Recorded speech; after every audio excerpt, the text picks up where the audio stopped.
This episode of the Popture podcast was brought to you by our Patreon. If you want to tell us which films we should watch, listen to up to 2 extra exclusive podcasts a month, or give us something to discuss in our new post-credit scenes at the end of each episode, then please consider joining the cult and donating at www.patreon.com/cultpopture.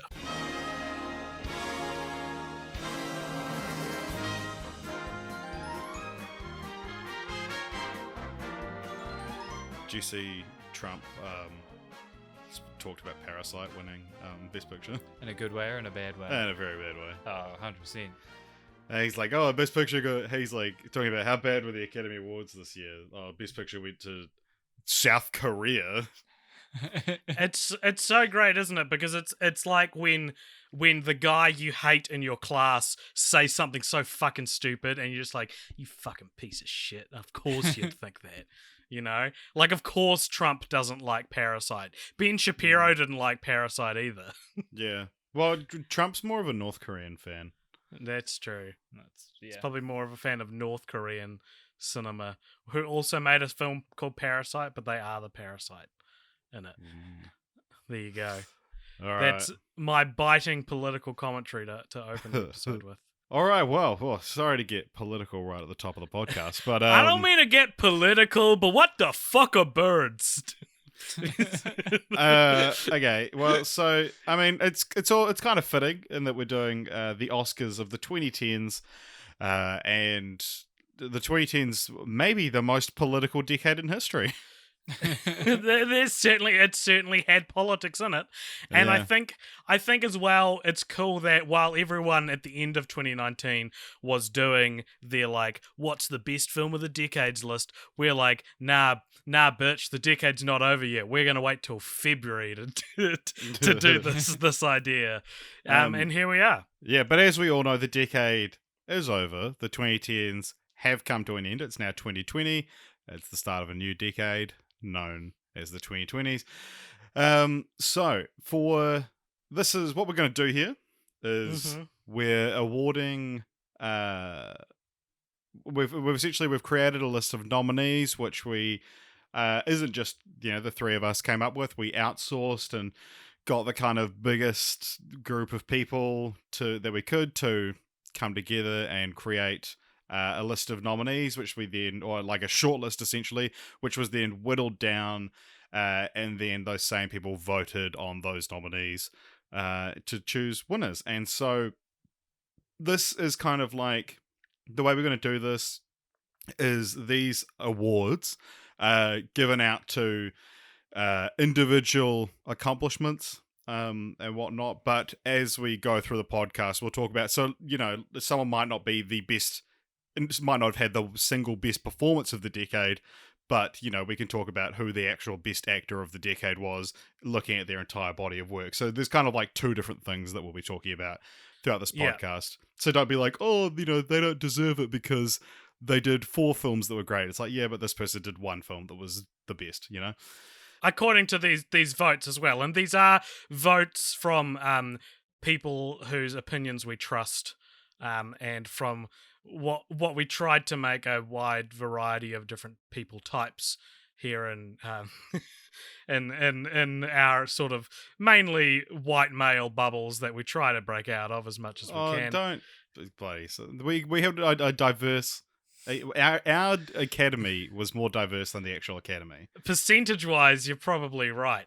And if you've just started listening, everybody, and you've never heard the show before, welcome to the Popture podcast, specifically the Popture Oscar season, as we close, winding down for the year. My name is AJ, and you're Richard, and that's Aaron. Hello. Just thought we jumped right into a good point. conversation. Yeah, because they're biting political satire at the start. Everyone who doesn't know us already has switched off after hearing my political. So we didn't do every single Oscar category. We left off a few of the shorts and the documentaries. I mean, I guess we could have done documentary, but we didn't, and that's fine. We didn't do sound either, quite controversially, or VFX or special. Is it actually controversial that we didn't do sound? Have you had? Well, No, I don't think anyone's going to get upset. But if this were a more popular podcast, The phone lines are ringing off the hook. And the audio quality on those phone calls is incredible. Oh, mate. we don't know the results. Is that correct, or do you know the results? I have them open in front of me, but I haven't looked at all of them yet. There you go. So we will find out as we go through it who's won. Mm.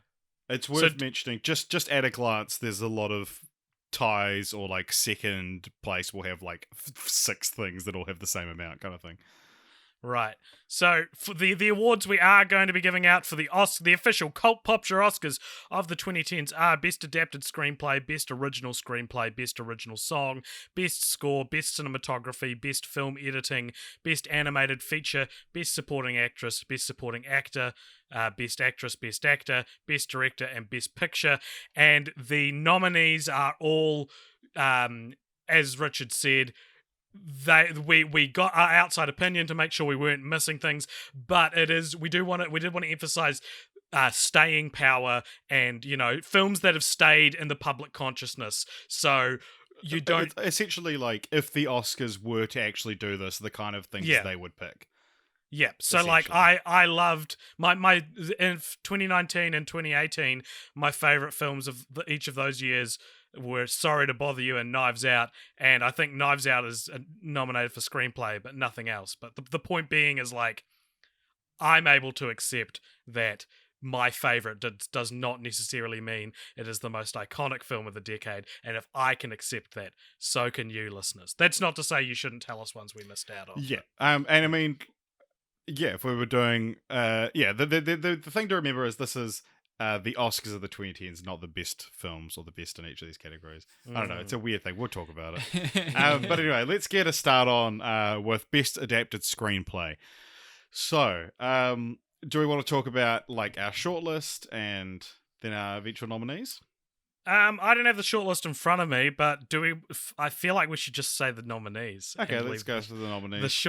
Because if we announce the shortlist and then someone's favorite pick wasn't even on that, then it hurts even more, So yeah, let's just stick to the nominees and maybe mention certain shortlist nominees if comes up. If they feel like big snubs, yeah. All right.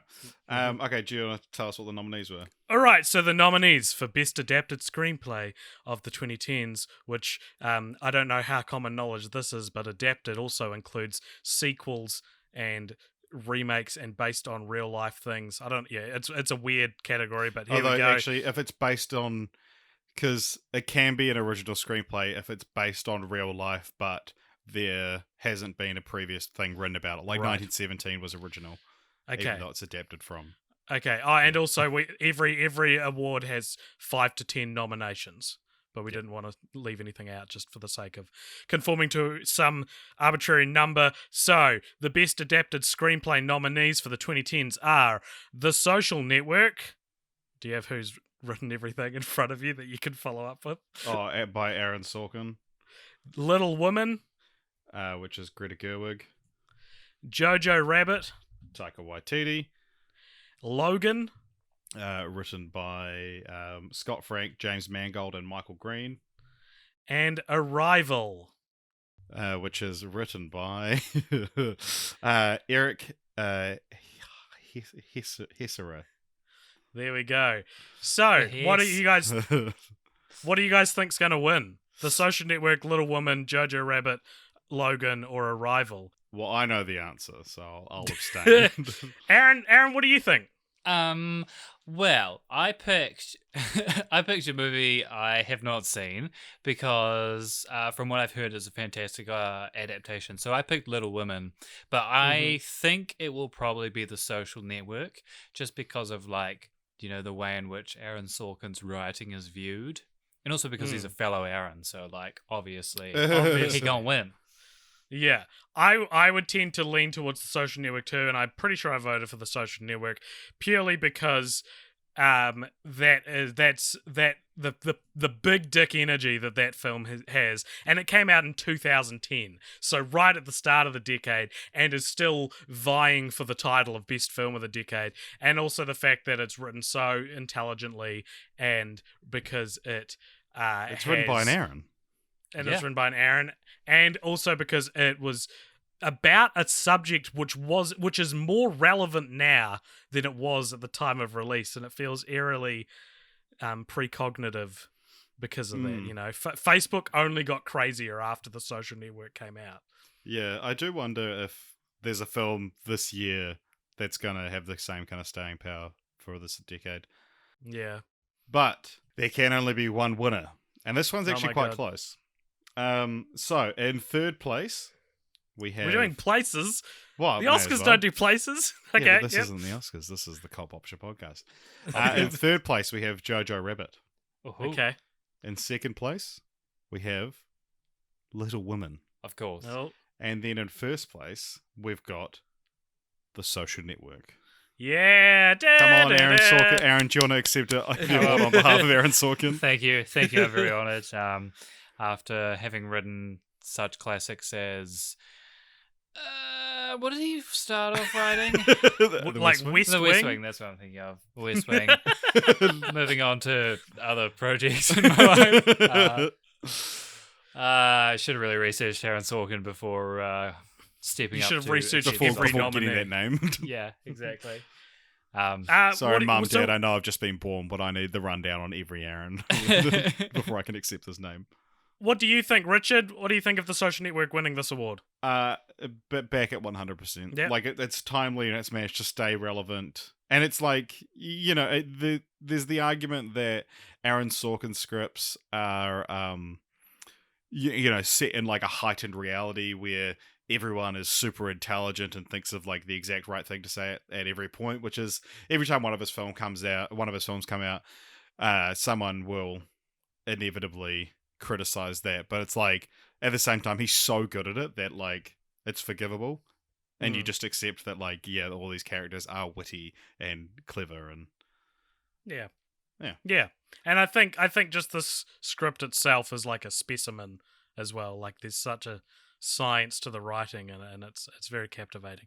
There's a lot of I think there's a really good lessons from the screenplay video on the Social Network script that everyone should check out. Yeah. Is that's the scene where he's in a bar and he's like talking to breaking up with? Yeah, she's breaking Yeah, up with yeah. him, his ex-girlfriend. It's the opening scene of the film. Yeah. Good stuff. Okay, so now on to best original screenplay. AJ, do you want to go through that? All right, so best original screenplay, which is a screenplay based on nothing.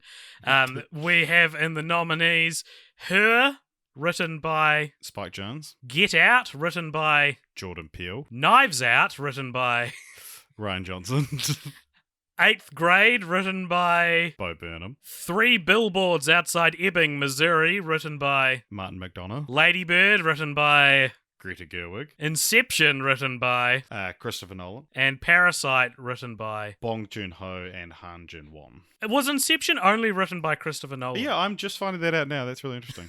I always thought it was his brother was on there as well. Yeah, Jonathan Nolan. But okay, according to let me just double check that that's not a story by credit. So there are 8 nominations for this category, and I think 8 examples of certainly. I'm quite proud of how we've whittled down these lists. I think we've done a good selection here. I was talking to you guys before pod yesterday about how shocked I was that Inception was nominated. It was actually nominated the actual Oscars for Best Original Screenplay. And I like the film, but I think the screenplay is a bit rough in places. But you guys, you and Rowan, Richard, you really kind of talked it up, and it kind of ended up selling it to me. And I was like, you know what, it is an inventive concept, and what is a screenplay if not a concept? Yeah, I think you're overstating my involvement in that conversation, but yeah, I mean, yeah, sure, it's there. Yeah, I was present. But that being said, I think the winner is going to be Get Out. I think that's the best screenplay, Aaron, what's your original pick? screenplay of the 2010s. Yeah, that was my pick as well, actually. Yeah, it's interesting because it elevates like a shitty B movie plot to a serious Oscar contender, and also Lady Bird, I think, is a similar thing. Not like not that it's a shitty B movie kind of thing, but it's like this Lady Bird could have been a Netflix original, and no one would bat an eye, but because of Greta Gerwig's direction and her script, yeah, it like elevates it. Absolutely. I think the standouts specifically, and the ones, there's three on this list, Knives Out, Lady Bird, and Eighth Grade, I feel are the three most encapsulating original screenplays of the decade. Like, I feel like they're not necessarily, or they are what the decade has been about as well, like socially and politically, but they also have represented a new kind of voice that we've never really seen in such a scale before, I think. Whereas But- the others are probably more traditional, I would say. Yeah. But a lot of people mentioned to us as well when we sort of sent out the list and asked for people's input that a lot of people were like talking about how it's a lot more skewed recently, kind of thing. But AJ, you sort of thought that was kind of like a given, I would say right? I would say if you are judging a decade of film based on how pertinent to the decade it is, which is sort of what we're doing, it doesn't really surprise me that most of the biggest and bestest ones would be in the second half of the decade, because that's when people know what the decade is. You know what I mean? And to be Yeah. fair, the early part of the decade, there were some pretty terrible films nominated for Oscars. Yeah. Yeah. So I think that makes sense that it would be skewed to the later half of the decade, and you might just be like, oh, it's just recency bias, which is possible as well. But I don't know. I think that something, especially something like Get Out, is like, this is something that can only come out in 2017, right? Yeah. Yeah. So and I think yeah. when it came out as well, people were like pretty aware of it being like incredibly of its time, and like kind of it kind of represented, I guess, that in Moonlight, the kind of the like new wave of African American cinema, kind of reaching its adolescence, or its it's Yeah. whatever comes after adolescence, adulthood, Yeah. maturity. And I think that's what best screenplays get judged for, or at least that elevates them to a level where they often win, is that measure. So that's my prediction. Is Get Out will win. Sweet. We've just gotten another response, so I've just turned off responses. But so it hasn't changed the previous award, but I just saw some percentages shift, but it hasn't affected the winner in these two categories. So, third place equal is Three Billboards Outside Ebbing, Missouri by Martin McDonough and Parasite by Bong Joon-ho and Han Jung-won. And then in first place tied, because that's how you do placings when there's a tie, right? There's no second place when you have two tied for first place. And a decade ends in the 9, not the 10. It's a tie for first place between two films with "out" in the title: Knives Out and Get Out. Hell yeah. Cool. So the Oscar goes, for the first time in Oscars history, it's going to two films. It's actually not the first time in Oscar history that's happened. Oh, is it not? No, it's happened a few times. Most recently, Skyfall and Zero Dark 30 tied for best sound mixing. What? Did that happen in the ceremony? Yeah. It's a tie. You both get Oscars.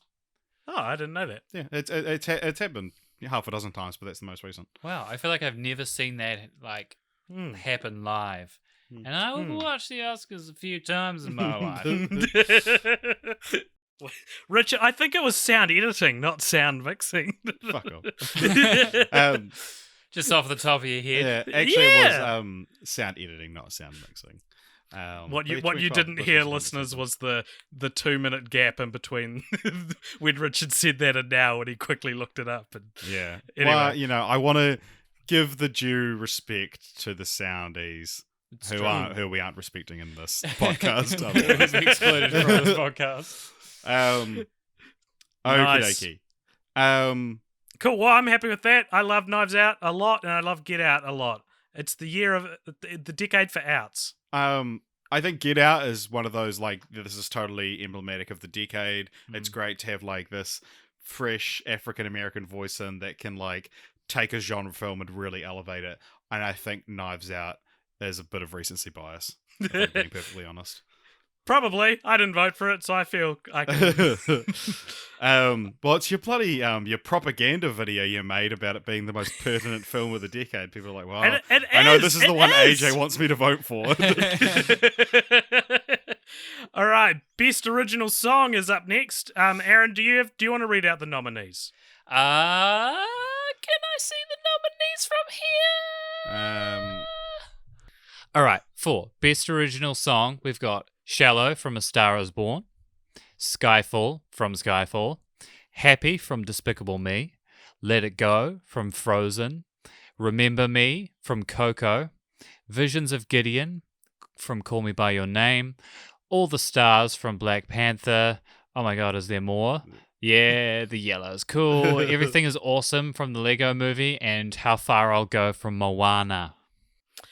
Now, I am not much of a, I don't consider myself a bit of a, a music guy. I enjoy the odd song from time to time, but I'm certainly not an expert on music. But looking at this list, I would say most of them feel like they fucking stuck in the zeitgeist and deserve to be on this list. I would say the only ones that I personally didn't hear a lot would be Visions of Gideon and All the Stars. I didn't hear as much as the others. Really? What? What the fuck? Yep. Are you joking? Yep. No. I'd say All the Stars was like a huge Mega crossover hit. Like people could quite easily not realize it was written for the movie. I don't remember how it goes. I don't remember how All the Stars goes. It's so good, man. You'd hear it and be like, You'll hear it. oh, And yeah, you I've go, heard the song fuck yeah. I didn't heaps." realize that was from Black Panther. Yeah. That's what you'd say. And you'd be like, "Fuck, I'm an idiot." That's what you. You would. But I would say, like, Remember Me from Coco. I'm sure you didn't hear a lot of radio play for that song. No, AJ. And I'm that's sure you fucking don't tool. really remember me. Do you know that when I listed off the ones that didn't stick with me, I would have included Remember Me, but I actually forgot it, which is just how much it didn't stick with me. But yeah, I would say, and Visions of Gideon from Call Me By Your Name, those are the two songs that it's like their place in the film and their inclusion of the film is so like poignant, and especially in the case of Coco with Remember Me, the entire film revolves around that song. We spoke about this on the podcast at the time. That you can't have one without the other, and you can't take one away from the other and have it stand on its own. But your Shallows, your Happies, your Let It Goes, they all got so much radio play that they... I love that Happy and Everything Is Awesome made it on here purely because of how much it would be like unrealistic for us to not include them, and not necessarily how good the songs themselves are. I think Happy 100% deserves to be there. Really? I don't. Happy was I an like original. Everything Is Awesome a lot more than Happy. I don't like it. Happy was overplayed for me. Yeah, but that's the thing. Like, you're sick of Happy because of how good it was and how That- often it got played. We're saying the same thing. Yeah. Yeah. But I'm saying So- that's why it deserves to be there, because... I know. I'm not saying it doesn't deserve to be there. I'm saying it's funny that it's there, and amongst things like Shallow, which I enjoy. Yeah, like but that didn't whereas- get overplayed. But I don't know. I'm just saying I'm not sick of it. God, man, I'm just trying to banter. Someone else talk for a bit. What do you guys think of these nominations? I think they're great. I don't know what the fuck AJ's on about. Yeah, I don't know. Well, they're all great. Why you're always bad mouthing best original song, the category. I Yeah. am. That's true. It's because he doesn't listen to music. He enjoys a song from time to time. Yeah. Anyway, should we go over What- the winners? What did you guys vote for? I voted for Visions of Gideon. Yeah, Visions of Interesting. Gideon's probably my favorite song Oh, there. it's so good. Yeah. But I think there's a strong argument to be made that it should go to Let It Go. Yeah, it's Because probably the most everyone's iconic. so sick of it, but fuck, it's a good song. And also, like, children grew up with that song, man. yeah, Like, it Mm. will be in the canon for yeah. many years to Yeah, come. like this is a whole new world, and like Hakuna Hakuna Matata. Hakuna Matata. Like, this is gonna in 30 years' time we'll still be talking about Let It Go. Yeah. However- it'll still be busted out at like karaoke nights. That being said, I actually voted for How Far I'll Go, which, despite not achieving the same level of iconic as Let It Go, I think is way closer to those other Disney songs you mentioned. Like, musically, I think sounds way more Mm. like classic Disney. I actually don't like Let It Go that much because it didn't sound like a Disney song to me. It sounded like a pop song that was like shoved into a Disney movie. I don't know. I had a conversation with a musician friend of mine about this recently and did not retain any of the information, but he did agree with me. And that's the closest we have on this podcast to a musical expert opinion. What's interesting, because I actually don't really like How Far I'll Go that much, but I love Let It Go. Wow. Both films I only watched for the first time last year, and saw, their actual purpose Wow. in the film. But enough about what we think. Let's see what the public. And how many people are in our academy? All up. I don't want to spoil that for the listeners. Okay, It's over. It's a good handful of people. It's not like it was like 3 people. Yeah. So this is probably the biggest. It was 4 people. No. I'm just- sorry. Yeah, it's us 3. We got 1 woman. Try to put 4 people in your hands. More than a handful. So this one, has the biggest spread of votes. This one seemed to be the most contentious. So for third place, it's a 4-way tie. Oh my gosh. Between All the Stars from Black Panther. Take that, AJ. Third Wait, place. 4-way Oh, no. tie. Yeah. How many? Shallow from A Star Take Is Born. that, AJ, as if that at all. Shallow from A Star Is Born, Skyfall from Skyfall, and Visions of Gideon from Call Me By Your Name. Oh, And then tied for first place is How Far I'll Go from Moana. So take that, Richard and Aaron. Oh. And Remember Me from Coco. oh my god. Really? Yeah. Remember Whoa. Me made it that far. Wow. Very Yeah. interesting. So if Oscars tie all the time, does that mean there can be a tie for Best Picture? The way Best Pictures tallied, you can't. Okay. But I wouldn't say Oscars tie all the time. It's happened like 6 times in 92 years. If I think Oscars that's the literally impression you tie gave. with every second award, does that mean? Yeah, because as far as I'm aware, the categories are just like whoever has the most votes, but the runoff voting for Best Picture ensures that can't happen. Right. Because it's They vote again if their film doesn't. well, so you rank them from 1 to however many there are. Then they tally up all the people that voted number 1. Like which film has the most people voting at number 1. If a film has 51% of the votes or over 50% of the votes from that wins. If not, they look at all the people that put number 9 as their number 1. They take their number 2s as number 1 and then add them up again if a film then has over, and so eventually they just keep eliminating the bottom film, and all the people that ranked that as number 1 take their number 2 until one film has over 50% of the votes for number 1. I'm genuinely shocked that it was a tie between those 2 songs. That enough Yes, people have that eclectic take. Because I was honestly, I thought it would go to Shallow, Let It Go, or maybe Skyfall. Like, those seem to be the ones that project the image of the 2010s in my head the most. But I feel like, even though I voted for it, How Far I'll Go and Remember Me are 2 very... It's not even that good. No, it's my favourite, but I don't think it's... I didn't think it was the most iconic out of the bunch. Get in the comments. Yeah, I think I was Yeah, there's a honestly few- expecting you to say, and there's only one person who voted for How Far I'll Go, and I guess it was AJ. I mean, I'm not saying a lot of a significant number of people voted for it. I'm just saying that it's tied for first place. Okay. Yeah, so that's the one that I feel like most of our the ones I read out that are either tied for first or third, any of those could have won feasibly. Visions of Gideon is more of a this is my personal one rather than I think it has the staying power of the rest of them, because it wasn't even the song nominated for the film. Yeah. When you think about it, though, Yep. I feel like the Adele song Skyfall should kind of sit quite highly in like most iconic of the decade, because it's also like the decade of Adele where she like became super famous and then quit music, you know, in the like 2010s basically. Well, I think 2009 her first album came out, but Yeah. That's that conversation we were having at the start, that it's like, this is Trump the specific didn't like song. Parasite. Yeah, this is the best song of the decade, but not necessarily the artist who best represents the decade. Yeah. Mm.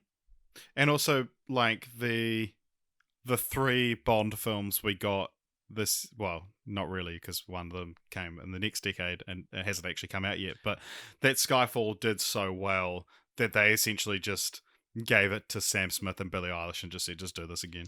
Yeah. All right, save it for film franchise fortnights in a few weeks. Come on.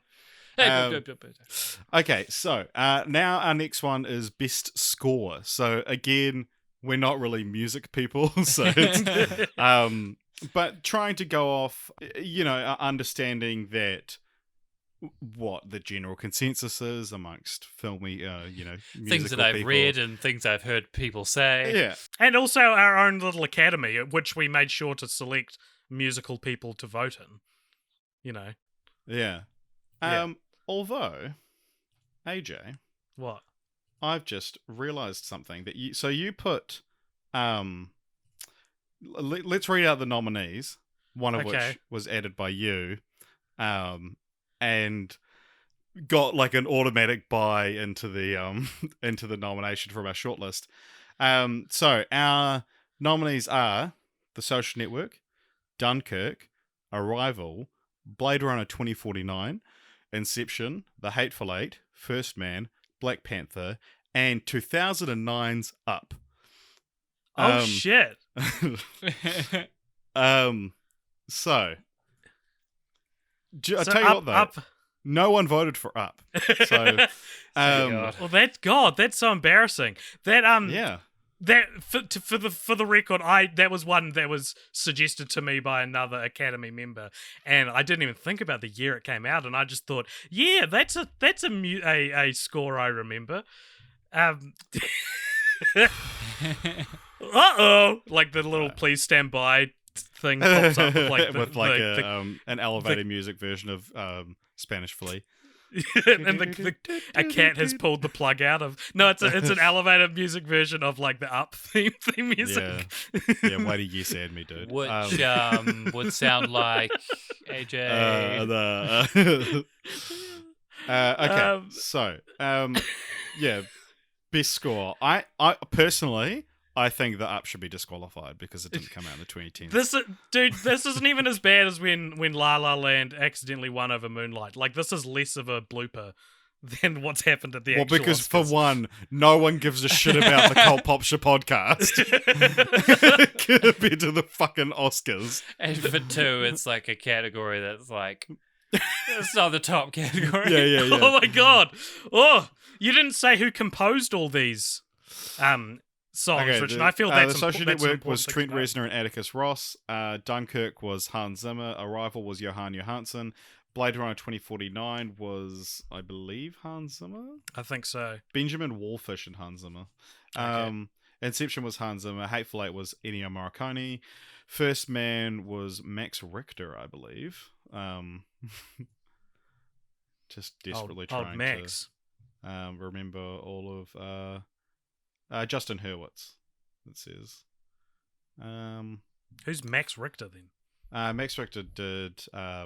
He's done a bunch of stuff. Black Panther was Ludwig. Goranson? Yeah, Ludwig Göransson. And Up, I don't give a shit who fucking composed Because it's it because been it wasn't in the fucking 2010s. Okay, so what do we think? I think that my favorite is The Social Network. I think the most iconic is Inception, but I voted for The Social Network. Yeah. But if we were giving it to composer of the decade, it's Zimmer. Of course it is. Yeah, for sure.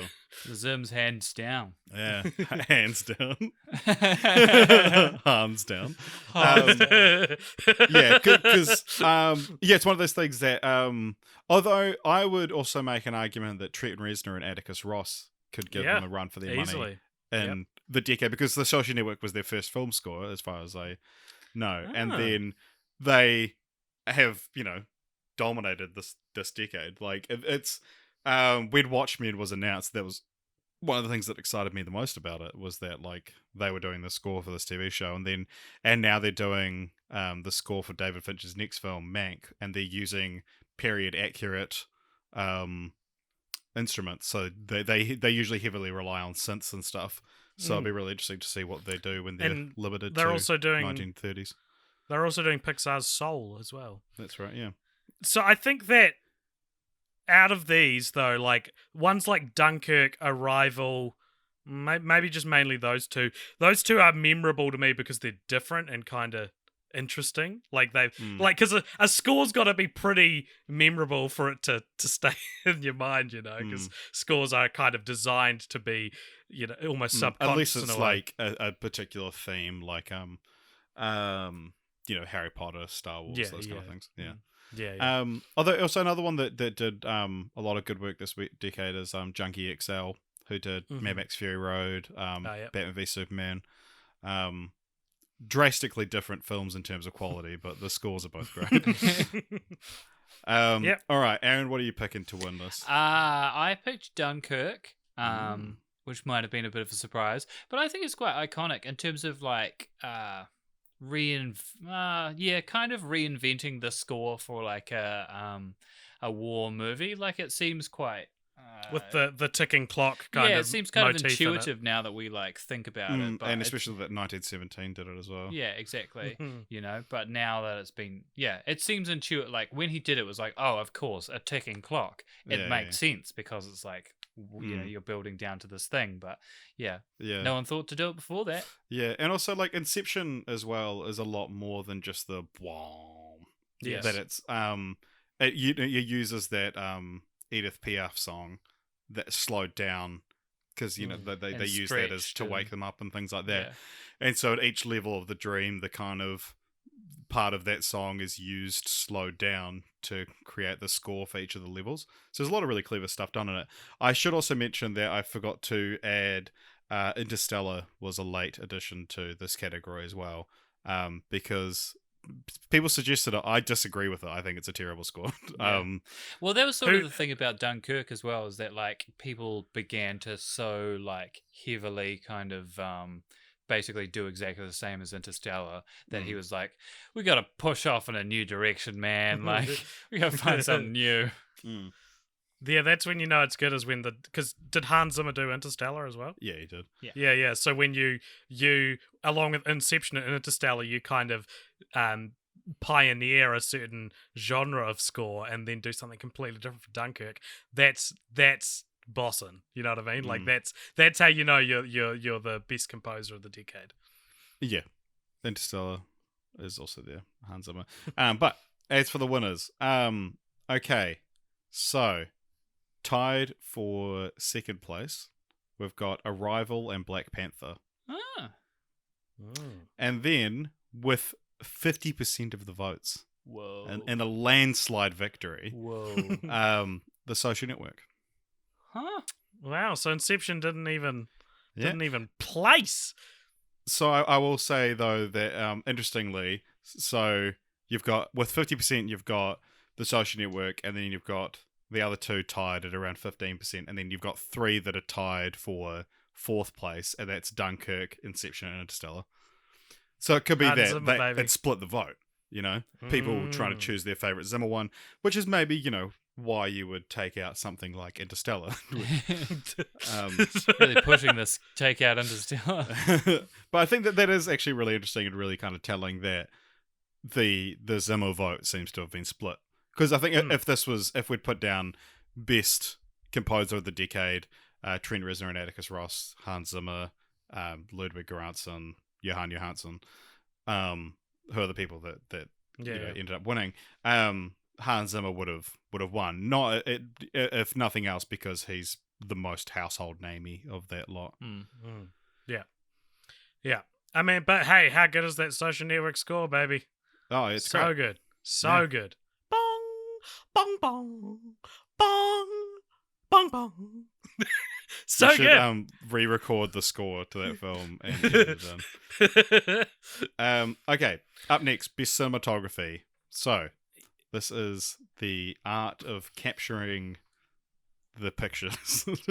Do you have the names of the cinematographers in front of you? Yep. Yep.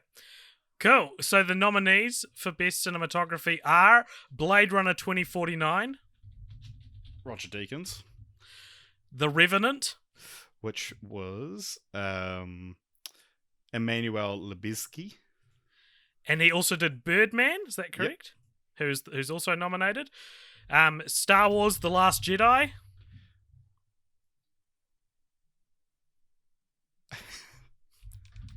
You motherfucker!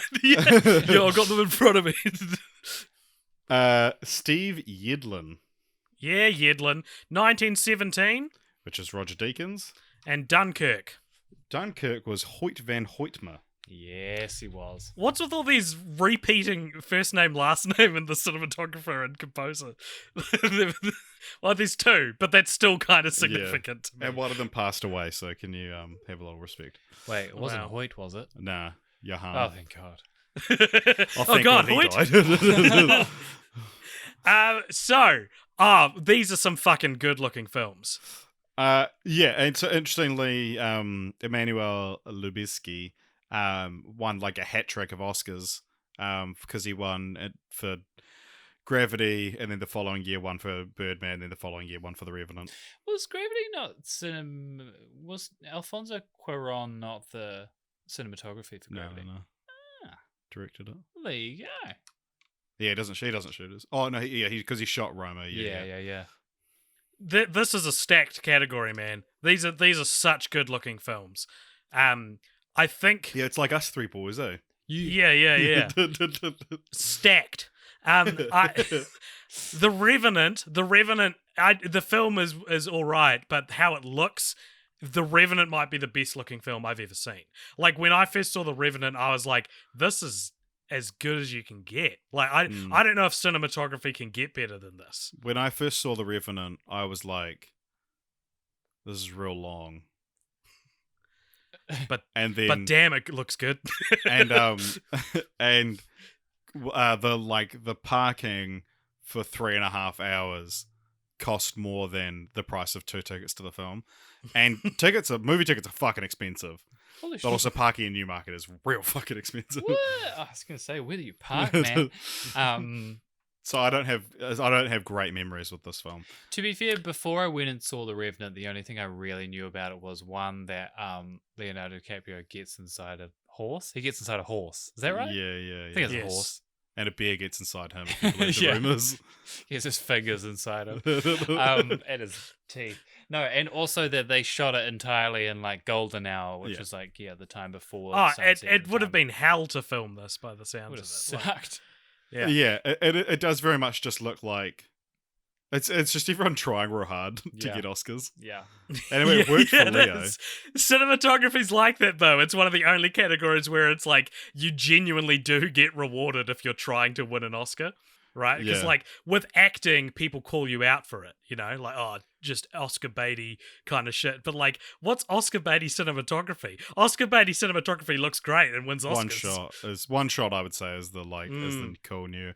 And now Of which there's two of them on Deakins- here. yeah, exactly. We fell for it.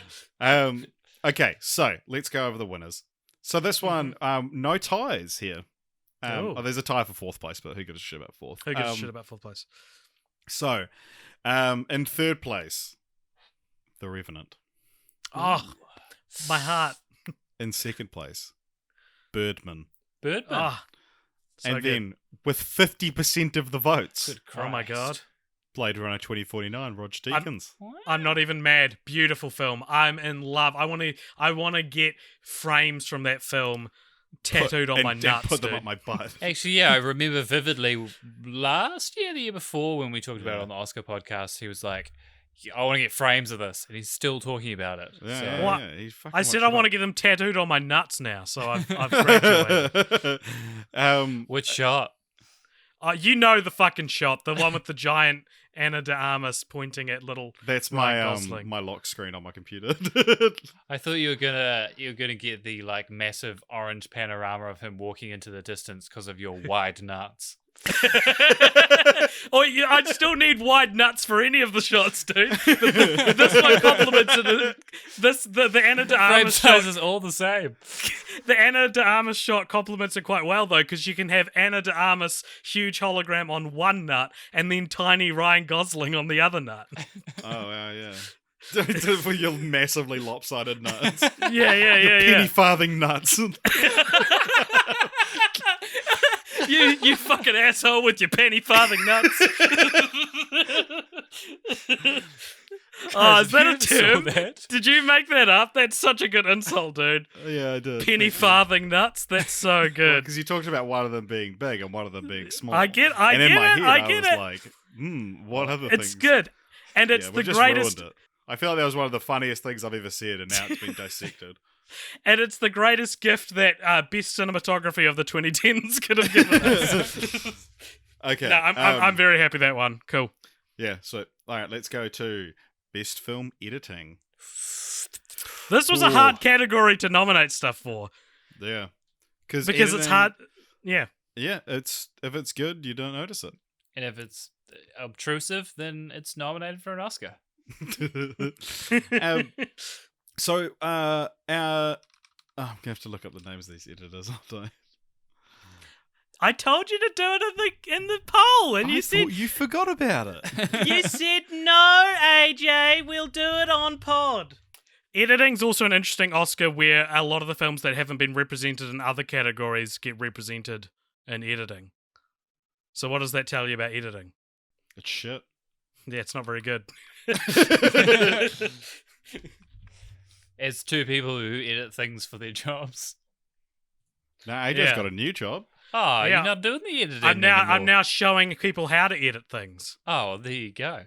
And they're all, and it's not, I'm not very good at it. So, because no one's good at editing. That was the joke, right? Or is it just that editing has a glass ceiling on how good it can be? There's only so much I can do, man. Yeah, we need to break through that glass ceiling. They need to just come up with a new form of a fade or a crossfade. A star wipe. Did you just invent that? A star fade. Oh. Ooh. Oh. All right. So, Okay, so the nominees for Best Film Editing are Whiplash, which was edited by Tom Cross, Birdman, Douglas Crease, and Stephen Marioni. and for presumably the same reason, 1917, That was Lee Smith. John Wick, the black sheep of the nominations. Yeah. Elizabeth Ronalds. Mad Max Fury Road, That was Margaret Sixel, and Baby Driver. Paul Mackless, and Jonathan Amos. I like that John Wick got nominated here because hell yeah. Now that I think about it, what a fantastic edit job was done on Yeah. that film. As good as it could have been. As good as editing allows. They were bumping up against that glass ceiling like nobody's business. But yeah, so it's interesting because we've got probably the two showiest edits of the decade, and Baby Driver and Whiplash, the ones that you can any random person, your grandma could watch and be like, "Oh, that was a well edited film." And then we've got your two... grandma who's fucking sucks at editing. Grandma's still on Windows Movie Maker. Your grandma Thelma Schoonmaker, Martin Scorsese's editor. I love the idea that grandma is an editor. But it's not that she doesn't know editing. It's just she is an editor professionally. She's a real beginning bad at it. editor. And then we've got the two films that the actually I'm not 100% sure about Birdman, but 1917 was looked over by the Oscars because they couldn't even see the editing because it was so well done. Seamless. To be fair, everything was shot to be stitched together pretty easily. That's right? the thing, yeah. And Mad Max Fury Road, I think, is really cool because, and I think we talked about this on the episode, that it's edited so that it draws your eye. It's in the action sequences, it'll draw your eye to where the next cut will take off from. So if someone moves from top part of the screen to the bottom part of the screen and then it cuts, the next shot will begin in the bottom half of the screen and move somewhere else, and it's a really cohesive way to edit action, and it's really effective because you're never stuck after a cut being like, oh shit, what, like taking that half second to know what's going on, because when it's so quickly cut you don't have time to miss anything. And so, yeah, the film guides your eye in a really beautiful way. Do you think that has a lot to do again with the way it's shot, though? Because like presumably I they think so, should have yeah. shot it in mind with like having that stuff going on. With storyboarding and things, yeah. But that is still editing, I would say. Editing can be pre-editing, right? You know you're going to edit it this way, so you film it that way. That's true. Yeah, But that's then it. how much credit should the editor be getting, man? Because that's the thing as well. There's an interesting video about None. how an animated movie is edited, because you edit an animated movie essentially by making it. You only make the shot as long as it needs to be, because going into, you don't want to make excess stuff. And so it's like the editing is essentially like storyboarding falls into editing as well. In some ways, and it depends on the film and the relationship between the editor and the filmmaker, I guess. But should we go over the winners? And John Wick, what a kinetic film, Yeah. so choppy, so good. Yeah, it's almost a shame no one voted for it. So, tied for third place, we've got Birdman and Baby Driver. Okay. And then tied for first place, we've got Mad Max Fury Road and Whiplash. Cool. Makes sense. Yeah. I thought you said there were hardly ever ties in the Oscars, Richard. We've had like 3 or 4 this ceremony. AJ, I keep telling you, no one cares about our podcast. AJ, I keep telling you that this isn't the real fucking Oscars! Okie dokie. So, best animated feature. Mm-hmm. The big one. This was a hard award to pick a winner for. Well, I yeah, feel there are especially when several standouts. the Oscars are traditionally so bad at this. Yeah. They're getting better though. Yeah. Okay, so the nominees for Best Animated Feature are Spider-Man Into the Spider-Verse, Your Name, It's Such a Beautiful Day, Anomalisa, The Lego Movie, Klaus, Toy Story 3, Inside Out, and Frozen. Fucking hell. What a list, man. Yeah. The What a most stacked category. defining animated films of the decade. Absolutely. And so, Your Name, It's Such a Beautiful Day, and the Lego Movie weren't nominated for Oscars, interestingly. A crime. Yeah, a crying shame. Yeah. So, yeah, what do we think of all these movies? I want to say, for the record, because I've been seeing a lot of anti-Toy Story 4 speak lately, I think Toy Story 4 is better than Toy Story 3, but we haven't had enough time for it to prove itself, so Toy Story 3 makes it in over 4, if only because we're taking recency bias into account for it. But to me, it's between Spider-Man Into the Spider-Verse and Inside Out. Those two... and I voted for Spider-Man because if we're talking strictly animated, it's clearly the winner. But Inside Out's got such a beautiful story. Right, like, it's so such you a think beautiful story. you think Inside Out's probably a better film, but Spider-Man uses the genre, the Uses medium. the thing the main thing it's nominated for better. Yeah, for sure. Yeah, this is one of those ones where it's like, yeah, I mean, it goes to Spider-Man, but It's Such a Beautiful Day and Your Name are like 2 of my favorite films. Yeah, man, no, absolutely. And like the Lego movie, movie, like the Spider-Man Into the Spider-Verse exists probably because of the Lego movie. You know, and Klaus is what Spider-Man births in its wake. So yeah, man. And you got to put Frozen in there because that's 1 million children's favorite film. I think a lot more than 1 million. No, specifically, like there's more people who watch it all the time, but they probably prefer like Aladdin or Yeah. What were you gonna say? I was just gonna say that it's interesting the like mix of not genres, but just like, you got Frozen, which is like a straight down the line animated normal movie, but then so many of these movies are like deep kind of philosophical meditations on what it is to be like a human being. Yeah. But they're all like animated Yeah, movies. Yeah. Yeah, I mean, like Anomalisa and It's Such a Beautiful Day are not like kids movies. Yeah. Neither's Your Name, really. Yeah. I mean, Your Name's aimed at like at an older audience as well. I'm proud of these nominees, man. This is such a good list of animated films. I also like the thing I love, because when like sending this list to people to get them to vote and to comment on it and stuff like that, they're talking about, someone asked, are we judging it on the quality of the animation? And I said about how it's because there's quite a lot of variance in the animation styles and the quality of animation, but because Spider-Man Into the Spider-Verse and Your Name are probably the two most beautifully animated movies I've ever seen, and Klaus actually. But then, like, It's Such a Beautiful Day is pencil on paper, hand-drawn stick figures, but it's so the most appropriate animation for the story and for the way the story is told. And so, and like, same with Anomalisa, it's like it's a claymation, but almost photorealistic.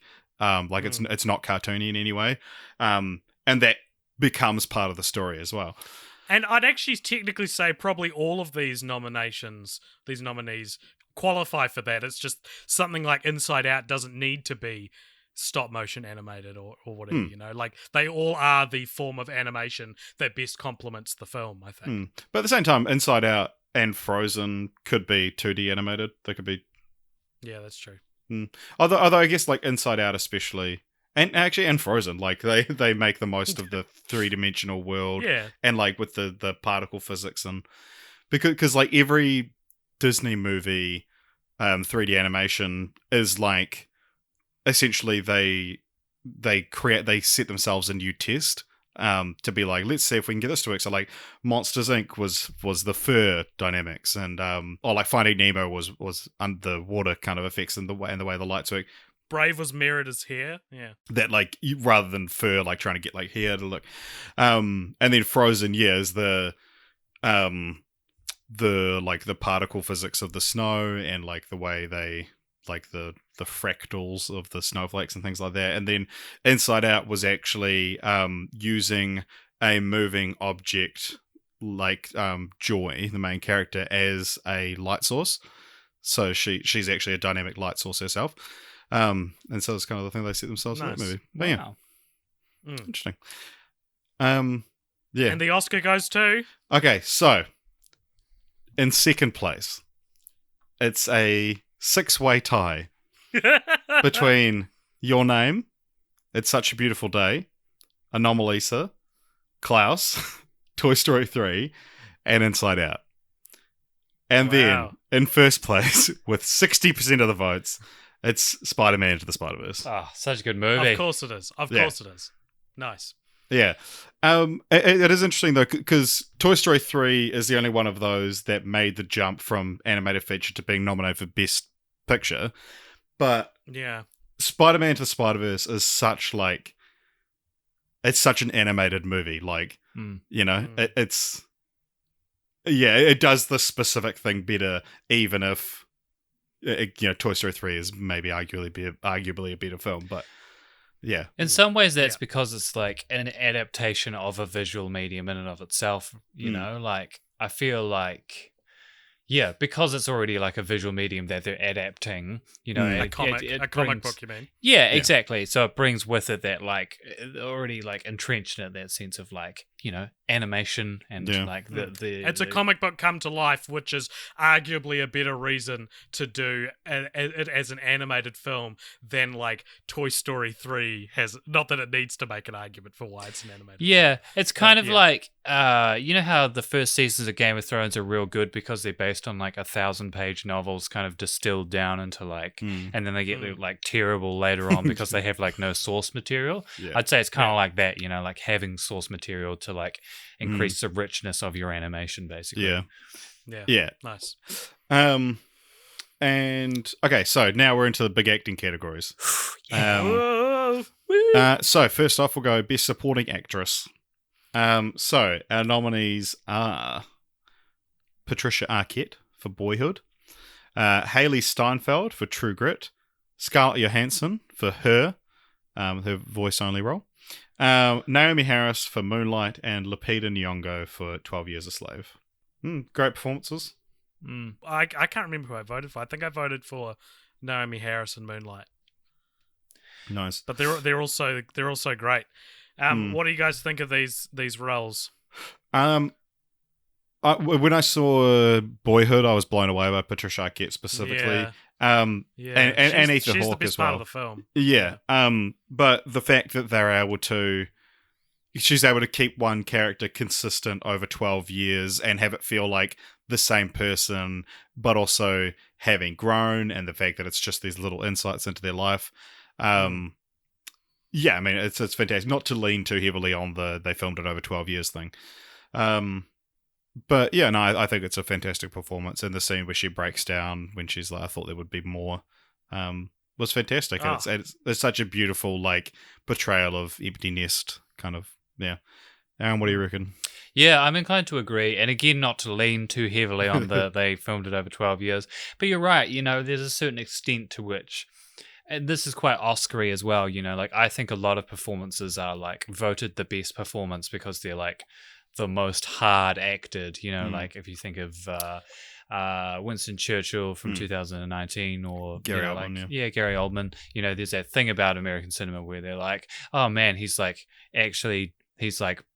putting so much of himself into the role that we can kind of like see it. So yeah, I can kind of see how this would be like the best Oscar, but also like just as an act of like will, it's pretty incredible to be able to like pull that off over 12 years. Well, that's what I was going to say, is that Boyhood is an experiment. And just because something is defined or, set apart because of the experiment that it is, it doesn't mean it's any less deserving of that specific recognition, Yeah, it's not just that it's like shot over 12 years, it's also that like the 12 years thing adds to the power of the story that they're telling, as opposed to like a gimmicky kind of cinematography thing or something like that where you're this doesn't feel like it adds to the thing, it just like it's a thing that kind of clouds the movie. Yeah, for sure. Yeah. I was about to be like, all right, moving on, but we haven't actually announced who won yet. So tied for third place, we have Naomi Harris, Moonlight, and Scarlett Johansson, Her. In second place, Lupita Nyong'o, 12 Years a Slave, and in first place, Patricia Arquette, Boyhood. Whoa. Yeah. Poor Haley Steinfeld. You'll get there one day. Yeah, it's interesting. Lupita Nyong'o, again, we didn't really talk about her, but that's such a good performance for how little she's in that film. Yeah, that's true. I did actually think of voting for her, because I still remember it. Yeah. Because she's in, like, one scene, right? Yeah. I think it's one or two scenes, basically. Yeah. But it took the world by storm. Yeah. Can I also say quickly, having had the experience recently where I like listened to a whole play without seeing the physical action, and I was like, man, this is real terrible. And then I like saw the actual play with the physical action and with like the dialogue. I was like, man, this is way better. Like the level of work it would take to, like just be the voice and still be really good. I mean, voice actors do that all the time, obviously, but like you don't actually have a physical body to embody, like even like an animated body to embody it. So yeah, I just wanted to highlight that and how good I think that performance is as well. And Scarlett Johansson. Yeah. Her, yeah. I thought you were still talking about Lupita Nyong'o. I was like, did you see the movie? She was there. I listened to a podcast of it. All right, so best supporting actor, another good category. They're all good categories. What would win the Oscar for best category? Well, it would certainly be nominated. So we've got Sylvester Stallone for Creed, John Goodman for 10 Cloverfield Lane, Philip Seymour Hoffman in The Master, Sam Rockwell, 3 Billboards Outside Ebbing, Missouri, Adam Driver in Black Klansman, and Mahershala Ali in Moonlight. God, I love Adam Driver so much, you guys. Yeah, that's why he got into this thing, even though probably a bit of recency bias, I think. Yeah, whatever. Nah, I reckons. Yeah, I reckon. Well, I reckon everyone that you suggested was recency bias. Really? It's only like 10 who? years. I don't know all the recent ones that you suggested. Give me one example, there, Joe. You can't. I don't know who you suggested. You know what? Yeah, well, I think Adam Driver's good in that, but I think it's not even his best supporting performance of the decade. I'd give that to probably Last Jedi or Force Awakens, but not Rise of Skywalker. He really dropped the ball there. Yeah. Yeah, I think Adam Driver's probably one of the best supporting actors of the decade, or one of the best like new kind of actors of the Not decade. even supporting, yeah, just actor. I reckon. Yeah, but he kind of I guess he kind of made his name for himself, like with these amazing supporting roles, and then towards the end of the decade, getting those lead roles. But yeah, I mean Sylvester Stallone for Creed. That's probably one of the. I wish that it had won the Oscar because he's so good in that movie, and it's like. Even though it's fun to shit on Sylvester Stallone being shit, but fuck, he's good as Rocky Balboa, and that's the last time he's gonna be good enough to get an Oscar. Yeah. Yeah, John Goodman, 10 Cloverfield Lane is that's one of those ones that similar to something like Toni Collette in Hereditary was like a real. I hope this gets nominated for an Oscar, but I know it won't. And then.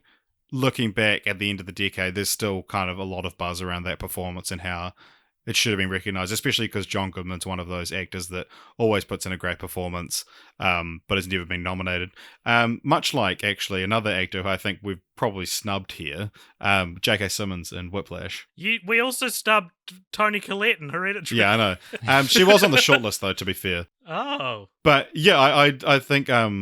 yeah, we just missed out on J.K. Simmons. Although, I think, even though I love that film, I love that performance, I love J.K. Simmons, that it's like, how much is it, that it's just such an interesting character, and then like there isn't the same kind of like,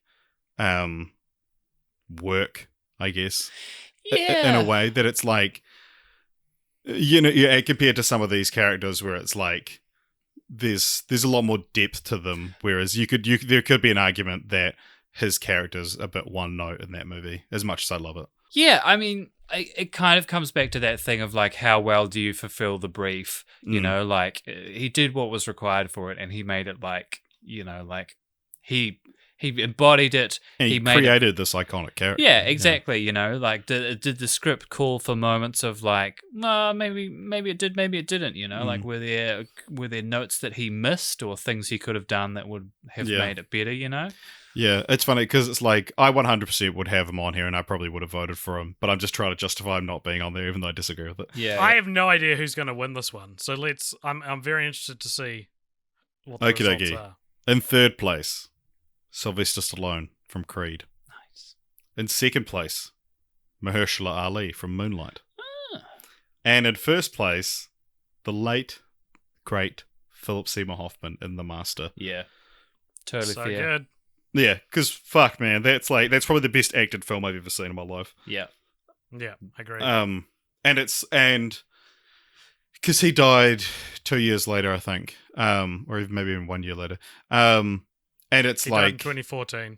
I think The Master's 2012. 2012, yeah. It's such a like beautiful, like not final performance, but like that because you look at someone like Robin Williams who passed away, and it was like had been a while since his last like great performance, whereas like Philip Seymour Hoffman was like got one under the line kind of thing. It was like Robin Williams is a bit like.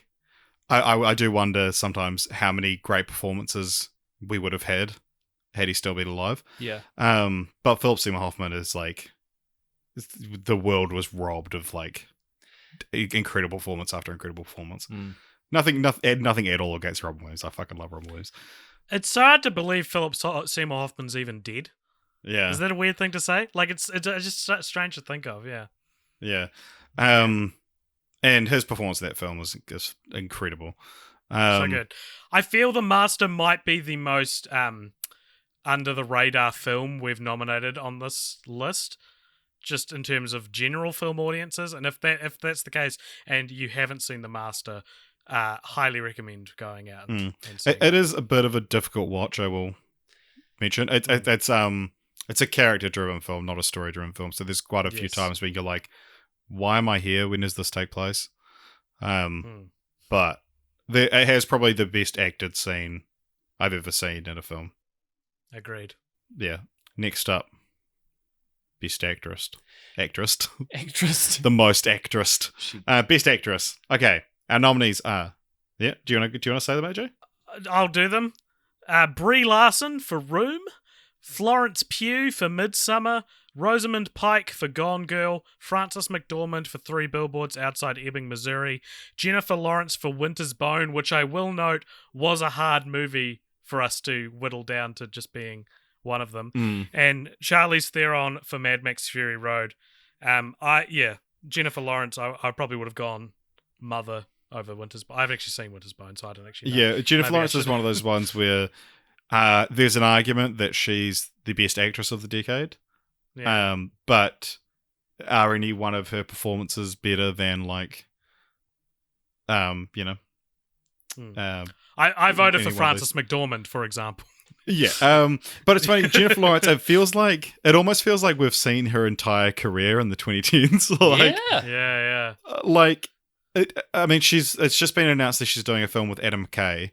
And yeah, it feels like she hasn't done anything in a while. And it's like, I is think she gonna... did walk away for a while. Yeah.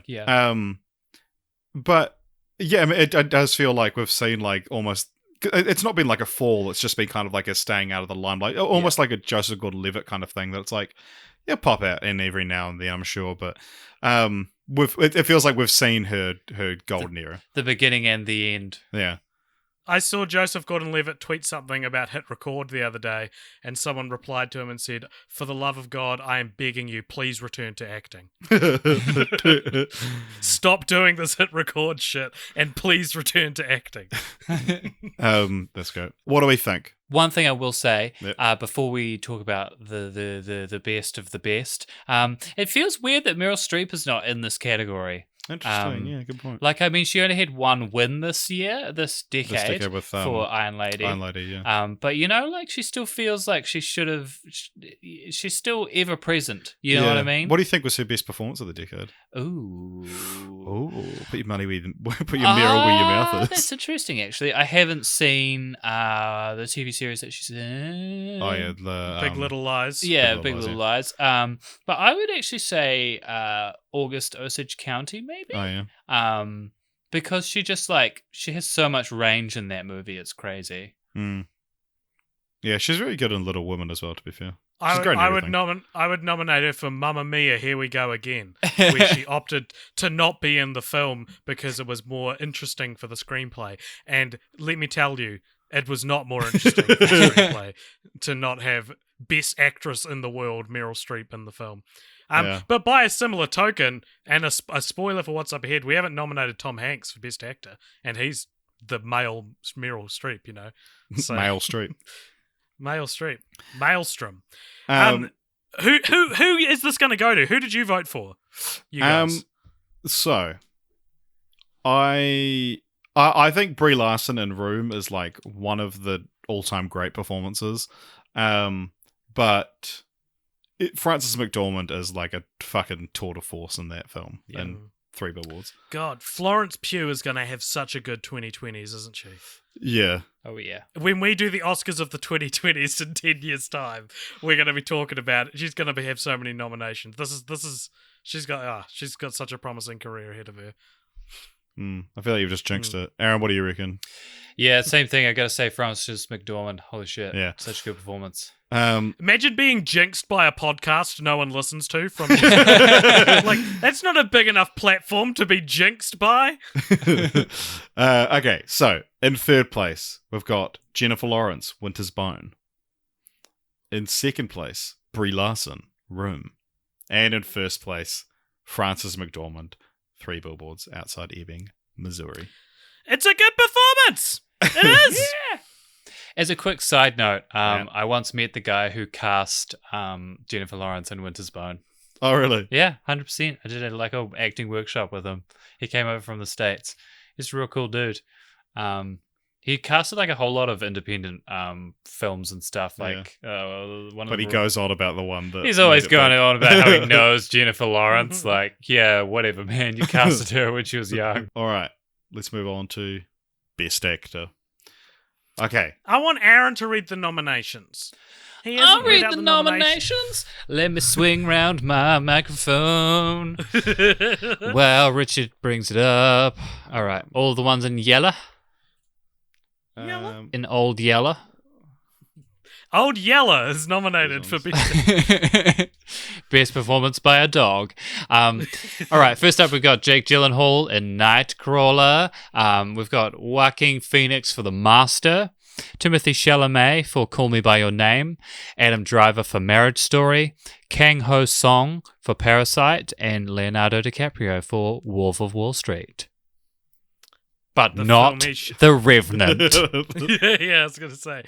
All right, like Joaquin Phoenix in The Master is it. You don't. I didn't know acting could be that good, and I Yeah. watched. And that I've film. seen Aaron act. And I've seen Daniel Day-Lewis. I've seen him. Yeah. Daniel Day-Lewis Like, not nominated. Yeah. Lincoln. I watched The Master for the first time when we were flatting together, Richard. You had it on Blu-ray, and the Nerd Writer released a video essay about it, and I was like, I want to watch this, but I haven't actually seen the film. So it was like probably 2016. I just chucked the Blu-ray in and watched The Master, not knowing anything about it, and it was such a wonderful way to experience. Yeah, I remember that you film. coming. I didn't know where you were. I thought you just weren't at home, and then you came into the lounge at like 1 a.m. I was completely naked, and then no, this isn't true. Yeah, I was just like chilling in the lounge, and you came out and were like, "Oh, I just watched The Master," and I was like, "Oh, yeah, it's real good," and you're like, "Yeah, it's pretty good." No, I didn't. I specifically said, I remember what I said to you. I said, I feel like that was the best movie ever. And you said, seriously? And I was like, yeah, man.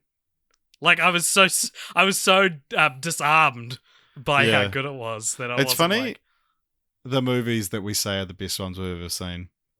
I remember when you came home from Hacksaw Ridge, you said that might be the best movie you've ever seen. yeah, that was recency bias. You Yeah. really said that about Hacksaw Ridge. I love Hacksaw Ridge is a good film. It's a good film. Look, man, it's 2 hours of the trailer. It's the best film I've ever seen. It is the best movie I've ever seen. Yeah, I love Hacksaw Ridge, man. It's recency bias, guys. Yeah. I do think that maybe Kang Ho Song is a bit of recency bias.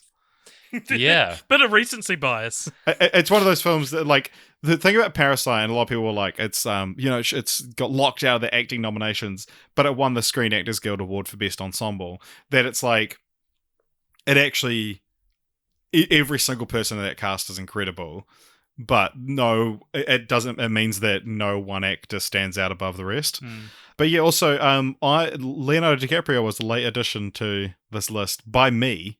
Famous But you anti-Leonardo hate- DiCaprio. Yeah, Wolf of Wall Street, I think, is his best performance. And I agree. I potentially maybe on par with his performance in Once Upon a Time in Hollywood. However, I did not think he deserved his Oscar for The Revenant, because he's not even the best actor in The Revenant, which is what I say every time it's brought up. Tom Hardy was much better in that film. Is Adam Driver for Marriage Story a bit of recency bias? That's one of those ones that I think time will tell. I think it's a bit of AJ Adam Driver bias. He's so good in Marriage Story, though. Yeah. Did you ever finish it, Aaron? No, I still haven't finished it. Ah, I've seen the scene, though. Yeah. okay. That's important. Yeah, and Timothy Gyllenhaal. Chalamet and Call Me By Your Name, one of my favorite performances of the decade. So good. But let's see. Oh, and actually, Jake Gyllenhaal for Nightcrawler, that was the best performance that year, and he was locked out of the Oscars. Who won that year? There was Eddie Redmayne. Michael Keaton. Eddie Redmayne was actually real fucking good at that movie. Yeah. Not good enough to be nominated for Best Actor of the Decade. Yeah, sorry, Eddie. Sorry, mate. Eddie!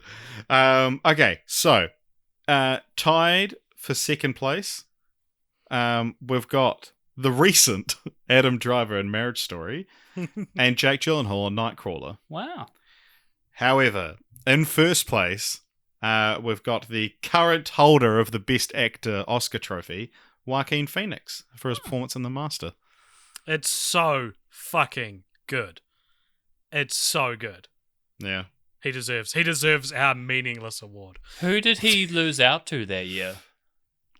2012. Was he nominated that year? He was. He was, yeah. He was? 2012.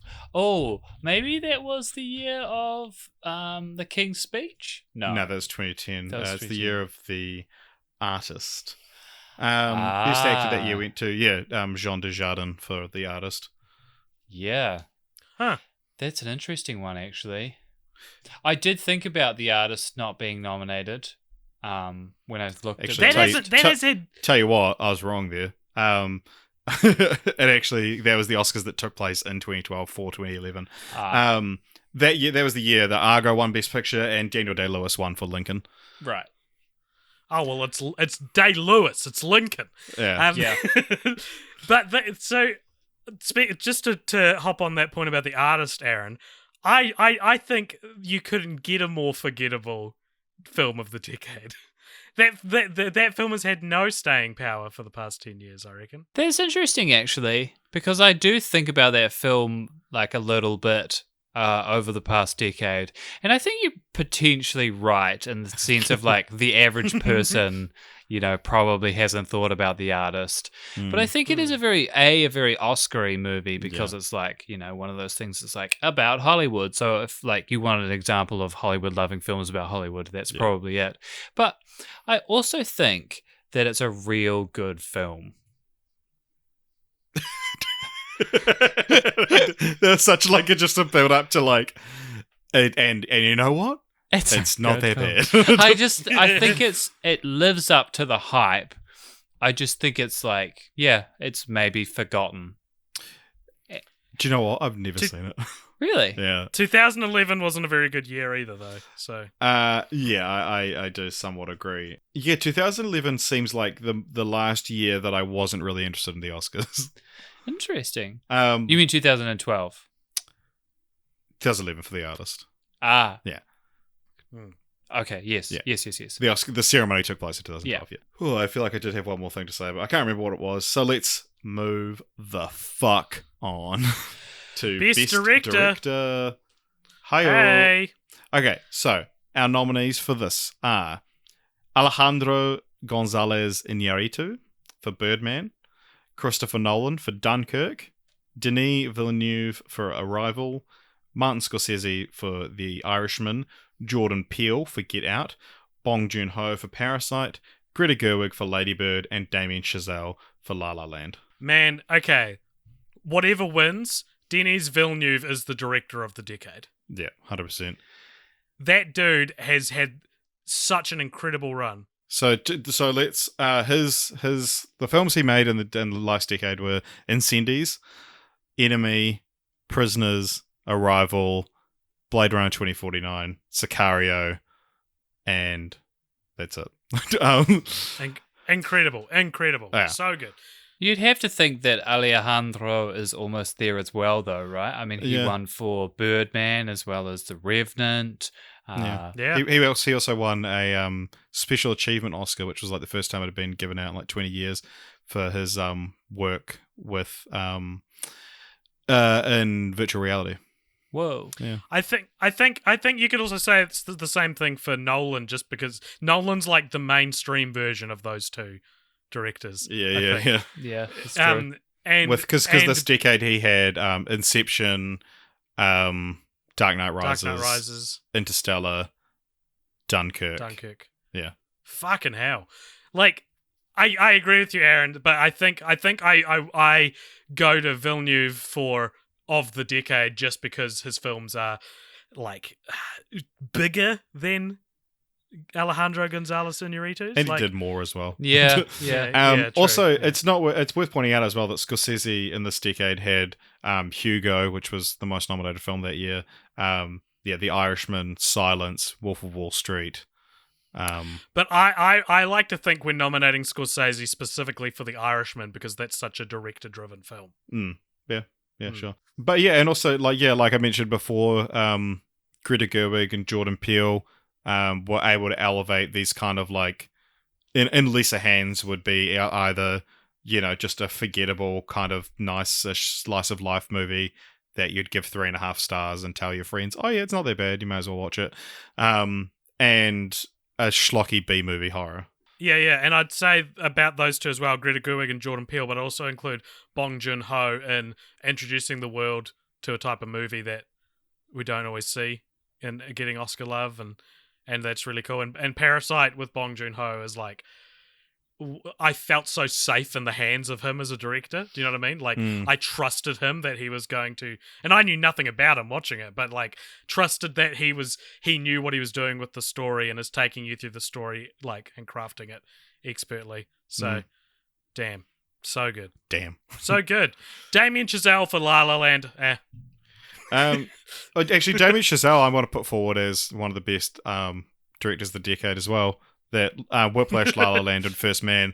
I mean, because when we months ago when we first started talking about this, our very first shortlist had Damien Chazelle for both La La Land and Whiplash, and AJ, you were like, "Oh, we shouldn't have him for two," and I was like, I mean, there's an argument to be made that those are the two best directed films of the decade. They just happen to be the same person. Yeah, but anyway, I know AJ's a reverse apologist for La La Land. Okay, so tied for third place: Alejandro Inarritu for Birdman, Greta Gerwig for Lady Bird, Damien Chazelle for La La Land. Ha! Sorry. And then tied for first place: Bong Joon-ho, direct Parasite, and Denis Villeneuve, Arrival. Fuck. Interesting. So glad. Yeah. That's so good. That's so good. Yeah, the Denis Villeneuve one feels a bit like wanting to give him like the Legacy Award, and we just happen to, almost arbitrarily pick Arrival as the film that he's nominated for. Yeah, but it's because that was the one that was his Oscar-y film that was nominated for Best Picture, and While Parasite is the best directed film of the decade, so it's it almost is most number of hits with best single directed. Yeah, that worked out quite nicely. But now we're moving on to Best Picture, and I am very proud because I think, if I do say so myself, that these nominees that we collated, that we got from people suggesting, and that we put together ourselves, I'm confident that these are the 1, 2, 3, 4, 11 best films, most defining films of the decade. I think they are. I think every time these movies came out, everyone was talking about these movies. Every time they came out, every one of them that came out, everyone was talking about these movies. And in order of the year they came out, shall we do all this together? We'll go one at a time each. All right. So the first nominee is The Social Network 2010. Then Inception 2010. Then we've got Her 2013. Whiplash 2014. Mad Max Fury Road 2015. Moonlight 2016. Dunkirk 2017. Blade Runner 2049. In 2017. Hey! 2017. Get Out 2017. Black Panther 2018. And Parasite 2019. That's the decade, man. Those fucking films. Yeah, it's quite interesting though that there's nothing from 2011 or 12, which we kind of we all just talked about how they were kind of forgettable years for films. Yeah, because when you look back at the decades winners for Best Picture, like Green Book is like, oh fuck you, but like The Artist and Argo are like whatever. Yeah, I can see. I'll get on board with Argo. That was a very whatever. Yeah. Also, just quickly, is it sort of interesting that like 2010, 2011, 2012 King's Speech, it kind of looked like Tom Hooper would be one of the like directors of the decade, and he finished the decade with Cats. Yeah, man, totally. So what did he follow up? Because he did that, King's Speech, and then did Les Mis, and it was like this guy's on fire. Yeah, and then he did like The Danish Girl. Yeah, and then he did Cats, and it's like, oh god, what a like measurable decline. Yeah. Starting the decade with an Oscar for Best Picture. Yeah. There's actually finishing with Cats. You could it's a straight line from like 10 out of 10 King's Speech to 0 out of 10 Cats. And all his films just fall on that. And yet, to be honest, at the moment, Cats is probably a more iconic film. Yeah, absolutely. Yeah, absolutely. I think that I'm getting a little bit emotional looking at this list. I'm feeling so nostalgic. I remember where I was when I saw each of these. I remember the electricity in the air surrounding conversation of these films. And I think in a way that's actually quite beautifully symmetrical. I think it's between three of these. I reckon it's either The Social Network, which came out in 2010, Mad Max Fury Road, which came out in 2015, or Parasite, which came out in 2019, which is kind of a cool, beautiful one at the start, one in the middle, and one at the end is this real symmetrical, to me at least, and I feel like to the rest of the world, those are the three films that defined the decade the most. Also, it's worth noting that we let people pick multiple ones to vote for as well, so that this is hopefully going to pick the film that's in the most people's top 3 or 4 kind of thing. Aaron, what do you reckon of these nominees? Probably going to go with Parasite. I've actually never seen Parasite, but and that might just be a recency bias thing, but it does sort of sound like it's the most 2010s. So you're betting what's going to win based on what you think of the people who voted, and not for what you think is the best film. That's a good way to do it. I mean, that's what we do with the Oscars. It's like, yeah, true. Green Book's going to win, obviously, Yeah, because the 100%. fucking And just like with the Oscars, not all of these judges have watched all the films that we're voting on. So yeah. All right. I mean, have you seen all these films, Richard, that we've talked about today? multiple times. Really? Because there've been a couple that I'll admit I haven't actually seen. Oh, really? What? So, okay, let's go through. Social Network. Has everyone seen that? Yeah. Oh, sorry, I've seen all the Best Picture nominees. Oh, okay. nominees, but- Gotcha. Yeah, I think I've seen every single film we've talked about. What do you think, Richard? Well, I think Mad Max Fury Road, rightly so, is at the top of a lot of conversations about best films of the decade. Moonlight is so much more than the Oscar controversy. It's actually such a good movie. Whiplash is such a distinct feeling. I remember seeing that in the cinema, being like, this is one of my favorite movies of all time. I hadn't had that feeling in a while, and I was worried I would never have it again, you know? That there are certain movies you watch and you're like, oh yeah, this is real good. Even, this is incredible. But ones that speak to you so personally for whatever reason, that it elevates that to like an instant kind of reaction. It's love at first sight, essentially, is what I'm describing. But yeah, and I got it a lot in high school when I was like getting into film, and I've only had it like once or twice since Whiplash, but that was the one I remember sitting in the cinema thinking that. It sounds like you're talking about an orgasm. Yeah, I am. Like, I had it once. I thought I wouldn't have it again. And is that how orgasms are for you, AJ? no, like in like sitcoms. We shut up! I've had tons. They just haven't happened in a while. It's 2016. There's always scenes in sitcoms where like female characters are admitting that they're. I don't want to talk about this. All right. They busted a nuts in What 2016. Busted a penny farthing nut. Okay. Here we go. Busting a penny farthing nut. You just justified me keeping that clip in instead of editing it out. You can edit out the penny farthing bit. Oh, we edit No, out just your bit. that little bit there. Well, we can edit this part out. But okay. It's recency bias. It's interesting because there's 1, 2, 3, 4, 5 films that are like tied, and then a few below that, but there's a very clear like 1, 2, 3, which is cool.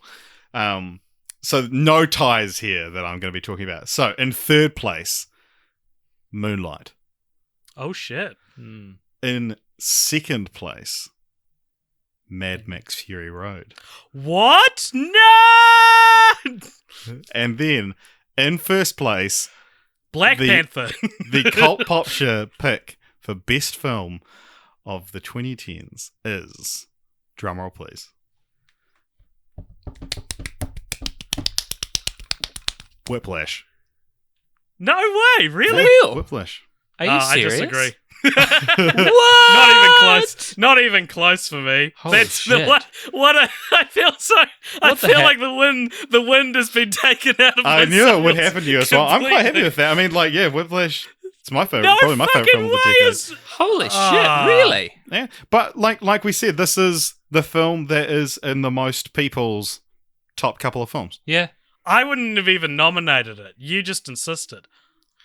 But what do I know? That's incredible. This Yeah. is just like the real Oscars. You think it's going to be something, and then suddenly it's a fucking disappointment. No, It is just like the real Oscars. It is. It couldn't have ended in a better place. I was so sure it was going to be Mad Max. I would have bet money on it being Mad Max, even just because everyone's kind of in on the narrative of it being Mad Max, you know? Not everyone. Not everyone. Not the Whiplash camp. Yeah. Not Richard Mr. Richard actually- voted 10 times Martin. Yeah, exactly. The guy Pulls who made mask the off. poll. His favorite film won. How interesting. Yeah. The only person with the results in front of them. The only admin on the voting. No, Aaron, you can confirm for us all that looking at this. Yeah, I can't actually see it. I'm going to swivel my thing No, around. it's fine. Hold on. Let me swivel. I'm going to swivel. I'm swiveling. And holy shit, it is. And it's like a wee way. I mean, those two are a wee way out in front, but it's really a lot more out in It's front. very close between Whiplash and Fury Road, to be fair. I need to watch Whiplash again. I bet it was fucking Rowan voted for Whiplash over Mad Max, and that's what. Yeah, that's right. I'm outing our academy. One of them's There Rowan. was one other Jesus guy. Christ. I mean, AJ, this was a democratic process. This is devastating. You know what? I'll say it. Fuck Whiplash. No, I'm just kidding. I barely remember Whiplash. I should go and rewatch it right now because Yeah. apparently my own company has voted it the best. Now best you film of the know decade. how I feel scrolling through our Twitter feed and being like, I don't agree with you. So good. Well, hey everybody, thank you so much for joining us on our Oscar season. We've enjoyed doing it, and See you in the 10 years.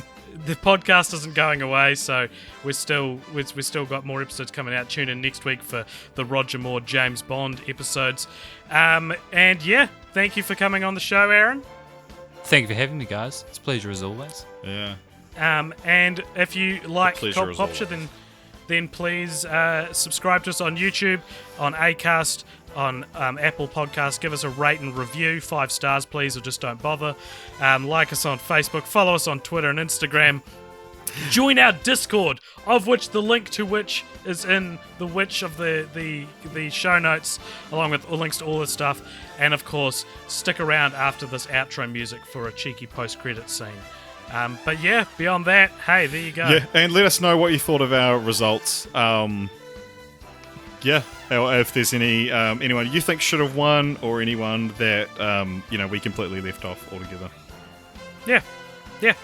Man, you know that big speech I did about how all these movies were such tentpole releases in my life? Yeah. Whiplash wasn't at all. I saw Whiplash on like a free afternoon I had because my friends were going, and I was like, oh yeah, I'll check it out. All right. Thank you, everybody. You're going and to tweet we'll about see this, you. aren't you? And I'm going to be like, oh, here we go. No, I I do not can't agree with stand Damien this. Chazelle, Whiplash sucks. And then I'm stuck with that as my fucking opinion to the public. Goodbye, everybody. Bye.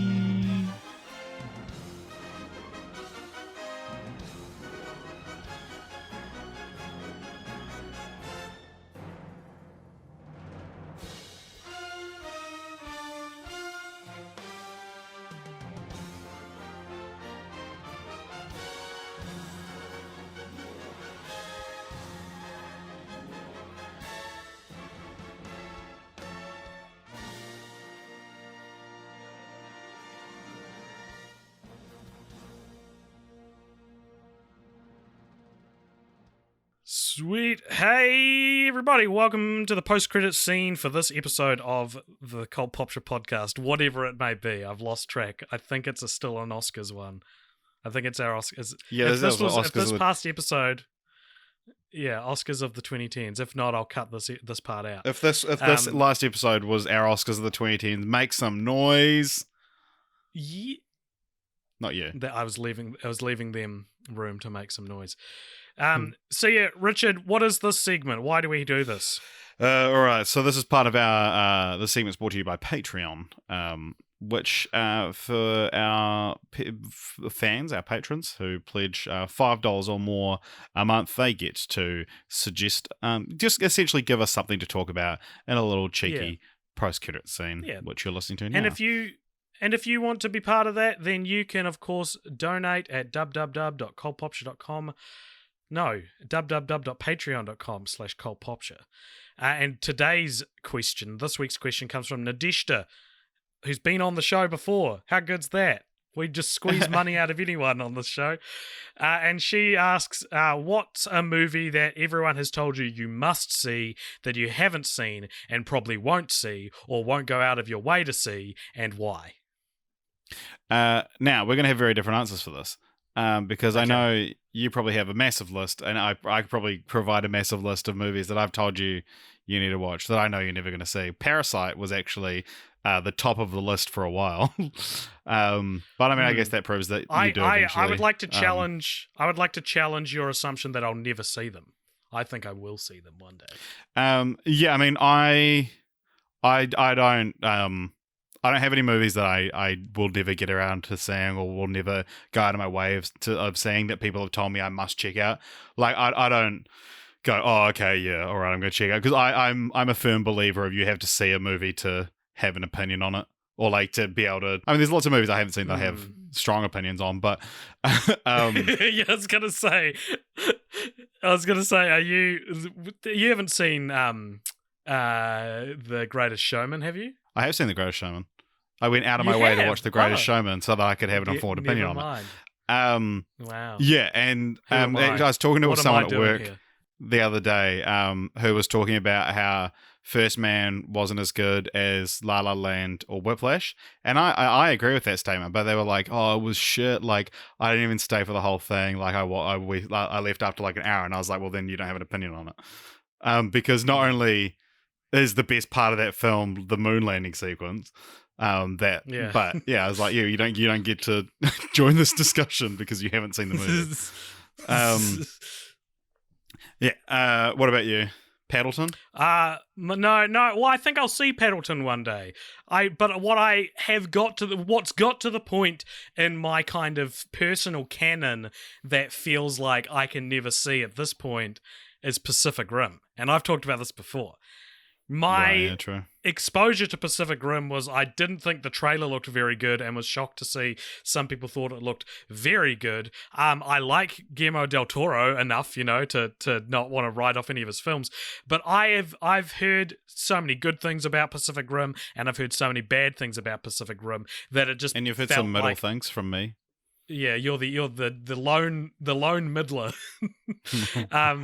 and I just think it's funnier if I don't see it now, if my perceptions of it remain a mystery, like a MacGuffin. It's my MacGuffin. What's it like a white whale that you're not even after? Yeah. Well, there's a lot of movies that I've never seen that I want to see one day, but I just haven't had a chance to go out of my way to see them. Jaws was one of them for the longest time. The Godfather 2, we almost fucking gonna watch, but then we decided to do James Bond instead. Beetlejuice is my other big one. I really Labyrinth. want to see Beetlejuice. But I haven't seen, Yeah, I'm not avoiding these movies. I've just no. But yeah, I genuinely, if someone tells me I need to watch a movie, I will. My time isn't valuable enough to not spend it watching movies.